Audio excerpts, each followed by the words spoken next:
Kopi Arabica, kopi Robusta. Ngopi santai sambil menikmati senja. Jangan galau kawan pajak Wonsa, mau lapor SPT, e-filing saja.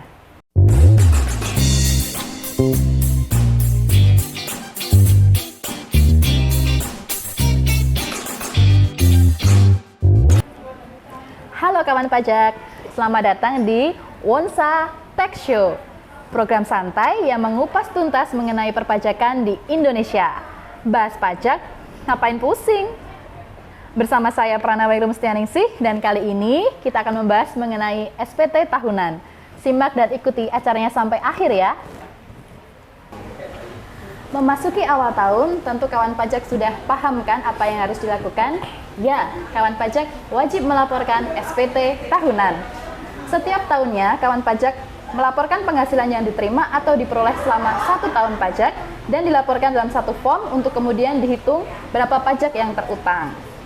Kawan pajak tahu nggak sih kapan kewajiban lapor SPT tahunan itu? Sejak awal tahun, mulai tanggal 1 Januari, kawan pajak sudah dapat melaporkan SPT tahunan. Dan kawan pajak dapat melaporkan SPT tahunan untuk orang pribadi maksimal tanggal 31 Maret dan batas waktu untuk badan maksimal 30 April. Tapi jangan tunggu sampai mepet ya. Kalau bisa lapor sekarang, kenapa harus nanti? Jadi kawan pajak sudah terdaftar dan memiliki NPWP, jangan lupa untuk lapor SPT tahunan.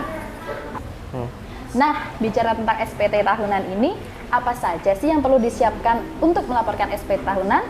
Lalu, bagaimana cara melaporkannya? Kali ini kita akan hadirkan bintang tamu yang tentunya sudah paham tentang SPT tahunan. Mengisi SPT tahunan merupakan kegiatan sehari-hari karena profesinya sebagai seorang penyuluh pajak. Langsung saja kita panggil Ardita Dani Kurniawan, penyuluh pajak KPP Pratama Wonosari. Halo Kak Ardita Dani, apa kabar? Halo Kak Prana, kabar baik ya? Kegiatannya apa Kak sehari-hari? Masih sibuk atau? Ya, sekarang memasuki awal tahun ya, Iya. Januari. Ya, kegiatannya ya mungkin sekarang sedang ramai-ramainya pada konsultasi Kak, konsultasi ya seperti tema kita pada hari ini SPT tahunan. Banyak mungkin yang sedang kita datang pertanyaan itu ya tentang itu SPT tahunan itu. Oke Kak Dani, ini kan kita lagi musim SPT tahunan ya, awal Iya. tahun nanti di Januari, Februari, Maret untuk orang pribadi, untuk badan sampai dengan April. Seperti yang kita ketahui bersama kawan pajak, kalau lapor SPT tahunan ini merupakan kewajiban para kawan pajak yang telah terdaftar dan memiliki NPWP dan dilakukan setiap tahunnya. Kita disuruh melaporkan penghasilan kita dalam SPT tahunan itu.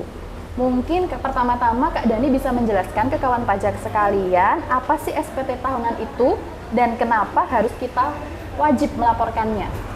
Oh ya, SPT tahunan itu tuh sebenarnya sarana Kak, sarana kan kewajiban kita ya kalau sudah terdaftar sebagai wajib pajak. Kawan pajak kalau sudah terdaftar sebagai wajib pajak dan memiliki NPWP, itu kan salah satu kewajibannya itu adalah melaporkan pajaknya. Nah, kemudian SPT tahunan ini sebagai sarana untuk melaporkan pajak penghasilan yang telah terutang. Jadi, SPT tahunan ini seperti bentuk formulir gitu. Formulir untuk melaporkan penghasilan kita selama 1 tahun, seperti itu. Kemudian kenapa sih kita harus lapor SPT tahunan? Kenapa sih kita wajib lapor SPT tahunan? Ya sebenarnya kalau kita tilik dari awal ya, sesuai dengan amanat dari Undang-Undang Dasar Negara Republik Indonesia tahun 1945, itu sesuai dengan pasal 23A, pajak dan pungutan lain yang bersifat memaksa itu diatur dengan undang-undang. Kemudian sebagai tindak lanjutnya, kewajibannya itu adalah lapor SPT tahunan Kak. Lapor SPT tahunan itu adalah salah satu bentuk kita untuk melaksanakan kewajiban sebagai wajib pajak, seperti itu. Oke, jadi salah satu kewajiban dari wajib pajak adalah melaporkan SPT tahunan. Penghasilan ya Kak ya? Iya. Berarti nanti setiap wajib pajak diwajibkan untuk membayar pajaknya Kak Dani? Kewajibannya itu pertama adalah lapor dulu ya. Dari laporan itu kan kita bisa tahu ya berapa penghasilan kita yang kita peroleh selama setahun. Nah, kemudian dari penghasilan tersebut itu kan baru dihitung berapa pajak yang terutang. Dan di sistem perpajakan di Indonesia itu ada yang namanya penghasilan tidak kena pajak. Itu artinya ada batasannya. Batasan untuk penghasilan yang tidak dikenakan pajak. apabila ternyata penghasilan dari seseorang itu di laporan SPT tahunannya tidak melebihi penghasilan tidak kena pajak atau bisa kita sebut dengan PTKP, ya berarti ya nggak perlu bayar pajak. Jadi nggak selalu wajib pajak itu bayar pajak. Oke, berarti kita tidak serta-merta ketika terdaftar di kantor pajak atau KPP itu memiliki NPWP itu tidak harus bayar pajak ya Kak ya? Karena kan biasanya kawan pajak bingung nih, apakah ketika sudah punya NPWP dia punya kewajiban bayar? Nggak seperti itu, karena berdasarkan laporan itulah kenapa fungsinya laporan SPT tahunan itu adalah itu. Kita melaporkan penghasilan kita, kemudian kita dihitung adakah pajak yang terutang. Kalau misalkan ada, nanti dihitung berdasarkan tarif yang berlaku, kayak gitu Kak. Oke, cukup jelas ya kawan pajak.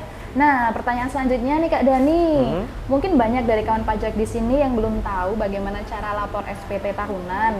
Terus, mungkin bisa dijelaskan juga bagaimana sih agar kawan pajak dapat melaporkan SPT tahunannya?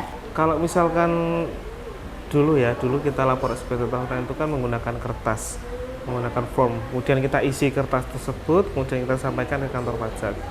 Nah, di tahun 2024 ini sesuai dengan perkembangan dan modernisasi Direktorat Jenderal Pajak, untuk SPT tahunan tahun pajak 2023 ini dilaporkannya itu bisa melalui online Kak, jadi nggak perlu datang ke kantor pajak. Masih bisa dilayani secara mengisi formulir dengan kertas, iya.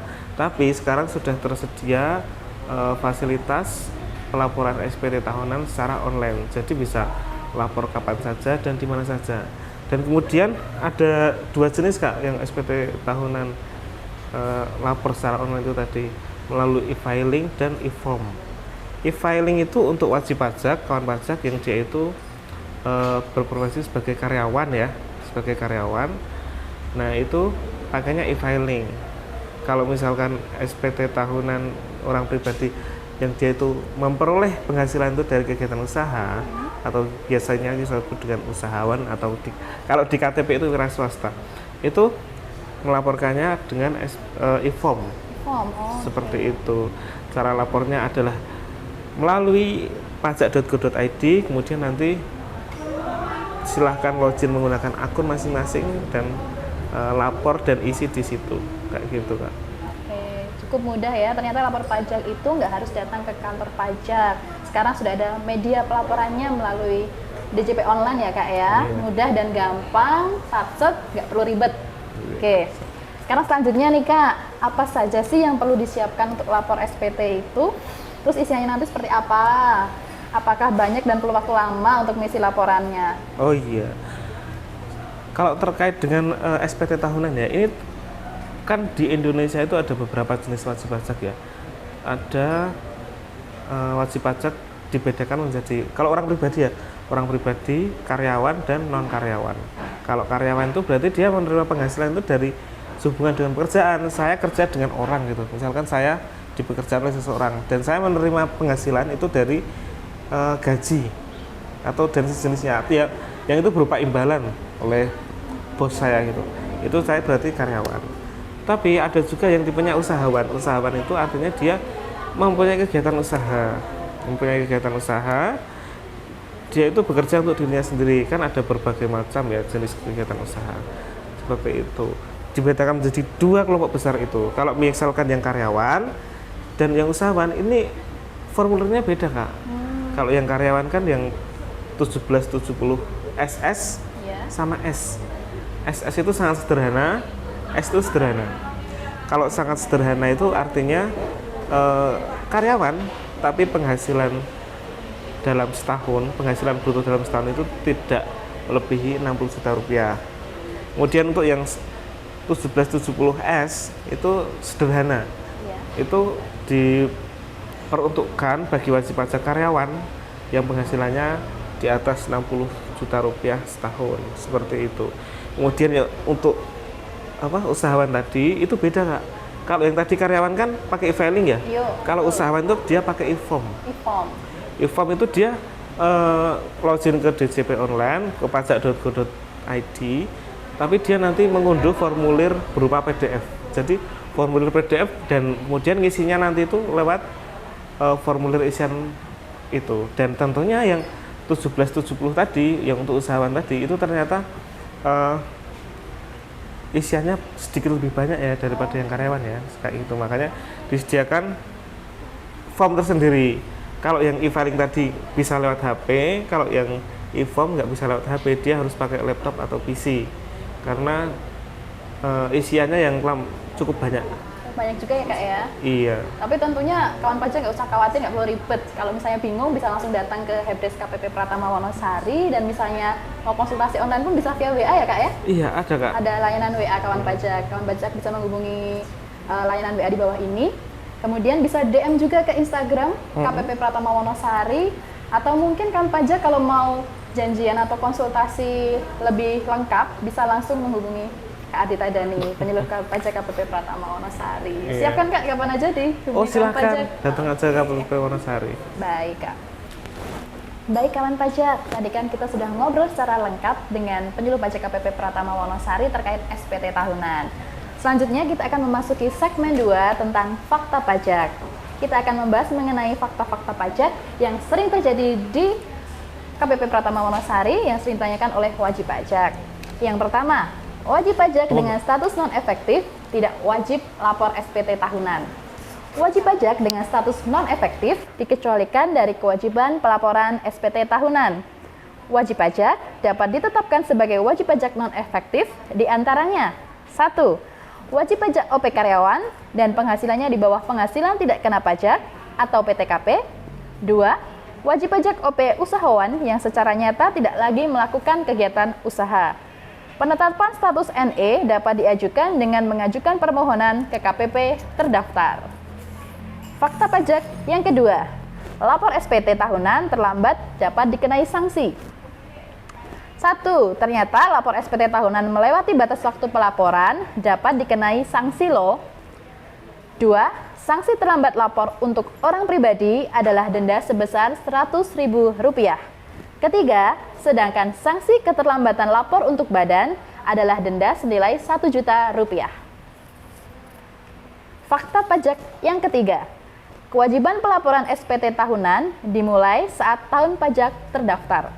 Sebagai contoh, apabila kawan pajak terdaftar pada Januari tahun 2024, maka di tahun 2024 wajib pajak tidak perlu melaporkan perpajakannya.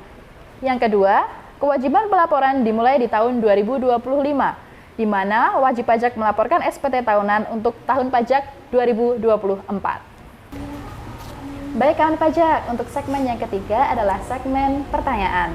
Pada segmen ini, saya akan membacakan pertanyaan-pertanyaan yang sering ditanyakan oleh kawan pajak melalui DM Instagram, Twitter, Facebook, atau media sosial lainnya. Dan kita akan bertanya secara langsung ke penyuluh pajak KPP Pratama Wonosari, Kak Dani. Kak Dani udah siap menjawab pertanyaan-pertanyaan itu? Oh iya, silakan Kak. Baik, saya bacakan untuk pertanyaan pertama. Saya sudah tidak bekerja dan baru akan memulai usaha. Namun sampai dengan sekarang usaha belum berjalan sehingga saya tidak memperoleh penghasilan. Apakah saya wajib lapor SPT tahunan? Selama statusnya masih aktif dan masih terdaftar, itu walaupun dia sudah tidak bekerja, walaupun kegiatan usahanya sudah tidak berjalan, tetap wajib lapor SPT tahunan nggak? Nah itu kan kalau nggak lapor SPT tahunan kan kita nggak tahu kalau dia itu ternyata udah nggak bekerja atau usahanya udah nggak berjalan. Makanya tetap wajib lapor SPT tahunan walaupun nihil seperti itu ya Kak. Ingat ya kawan pajak, tetap lapor SPT tahunan meskipun nihil. Sekalian untuk menghilang tidak kena denda ya Kak ya? Iya, untuk betul menghindari sekali. maksudnya. Oke. Lanjut ke pertanyaan kedua. Apabila saya belum mempunyai EVIN, bagaimana cara pengajuannya? Apakah bisa mengajukan aktivasi EVIN lewat online? Untuk aktivasi EVIN ya, itu dapat diajukan ke kantor pajak. Kantor pajak nggak harus terdaftar ya, tapi Dimana saja ya Kak ya? Ya borderless, artinya dapat diajukan di KPP terdekat. Misalkan saya terdaftar di KPP Pratama Wonosari, tapi saya kerjanya di Jakarta gitu. Saya bisa ajukan EVIN di kantor pajak di Jakarta, sesuai dengan tempat saya bekerja gitu. Jadi nggak harus pulang ke Wonosari seperti itu. Tapi tidak bisa via online ya Kak sekarang ya Kak? Karena EVIN ini merupakan nomor yang sifatnya itu rahasia. dan melekat kepada wajib pajak itu sendiri harus diajukan secara langsung ke kantor pajak, karena kita harus memastikan bahwa yang mengajukan e-fin tersebut, yang mengajukan permohonan e-fin tersebut merupakan yang bersangkutan agar tidak dapat disalahgunakan. Makanya untuk pengajuan aktivasi e-fin harus datang ke kantor pajak. Nggak bisa diwakili dong, Kak? Iya, untuk menjaga kerahasiaan dari e-fin tersebut. Oke, jadi ingat ya kawan pajak, nggak perlu ribet kemanapun. Jadi e-fin bisa diajukan ke kantor pajak terdekat. Misalnya kawan pajak terdaftarnya di KPP Wonosari nih, tapi kerjanya di Jakarta, nggak usah capek-capek ke KPP Wonosari hanya buat e-fin, bisa langsung aja datang ke KPP terdekat. Oke, lanjut ke pertanyaan ketiga kawan pajak. Tahun lalu saya terlambat lapor SPT tahunan. Bagaimana cara saya membayar denda atas keterlambatan SPT tersebut? Oh baik, jadi ini kawan pajak istilahnya sadar ya? Iya, sadar pajak. Waduh, saya tahun lalu kayaknya telat ini saya lapor pajak. Oh, berarti saya kena denda 100.000 dong. Gimana sih caranya saya bayar denda tersebut? Untuk denda atas keterlambatan pembayaran SPT ataupun denda apapun itu semuanya ditagih dengan surat tagihan pajak ya Kak? Surat tagihan pajak? Iya, okay. Jadi kawan pajak ketika sudah menerima surat tagihan pajak, artinya kawan pajak itu sudah dikenakan sanksi administrasi. Apabila ternyata kawan pajak itu ternyata belum menerima surat tagihan, artinya wajib pajak tidak memiliki tunggakan apapun, tidak dikenakan sanksi apapun sampai dengan saat ini. Jadi yang mungkin tadi dipertanyakan, kan saya telat lapor. Lah, saya mau bayar denda nih. Bisa jadi dendanya itu belum terbit, Kak. Jadi bukan berarti tidak dikenakan sanksi, tapi karena saat itu sanksinya belum terbit aja gitu. Mungkin bisa ditagih tahun depan atau mungkin di akhir tahun nanti, itu masih ada kemungkinan untuk ditagih seperti itu. Jadi untuk membayar denda itu kawan pajak harus memiliki surat tagihan pajak terlebih dahulu. Untuk tahu nomor ketetapannya ya berarti iya. Kak? Oke. Terus bayarnya gimana itu Kak? Bayarnya nanti lewat buat billing ya. Buat billing bisa secara mandiri atau nanti bisa ke kantor pajak. Tapi bagi kawan pajak yang sudah bisa login ke DJP online itu bisa buat billing mandiri. Nanti kode jenis setorannya yang 300 ya. 41125 300 untuk orang pribadi. Kalau untuk badan 41126 300. Itu adalah kode akun pajak dan kode jenis setoran untuk sanksi keterlambatan pelaporan SPT tahunan seperti itu, Kak. Oke, kawan pajak jangan lupa ya, kewajiban dari kawan pajak sekalian, misalnya sudah terlambat lapor ya berarti harus ada konsekuensi untuk membayar SPT tadi ya Kak ya. Iya. Kalau kita sadar pajak, kita cinta pada negeri ini ya, kita harus menjadi wajib pajak yang taat. Tuh. Baik kawan pajak, kita kan sudah membahas tuntas mengenai SPT tahunan. Misalnya kawan pajak masih bingung atau masih kurang jelas, nanti bisa langsung tanya ke Kak Dani ya untuk selanjutnya ya Kak ya, atau bisa selanjutnya kita kan podcast nih Kak. Untuk bisa, materi selanjutnya kita pengen bahas apa, kawan pajak bisa langsung DM kita atau bisa request ke kita tentang materi apa yang mau kawan pajak dengarkan atau bisa disampaikan di podcast berikutnya. Kawan pajak sekalian, ini tadi sudah kita saksikan podcast atau bincang santai kita dengan Kak Ardita Dani. Terima kasih Kak Dani sudah menyempatkan waktunya untuk membahas dan mengupas tuntas mengenai kewajiban kita di awal tahun ya, lapor SPT tahunan. Jangan kapok ya Kak ya, iya. Kita main lagi, kita podcast bareng lagi dan ngobrol santai lagi. Siap. Terima kasih Kak Dani. Baik kawan pajak, saya sudah acara kita pada kali ini dalam Wonsa Tech Show. Sebelum saya tutup, saya akan berpantun ya. Jalan-jalan ke pantai Wonosari, jangan lupa makan lobster ya. Terima kasih kawan pajak Wonosari, sampai jumpa di episode selanjutnya. Kak Dani. Terima kasih Kak Prana. Saya minum ya. Silahkan.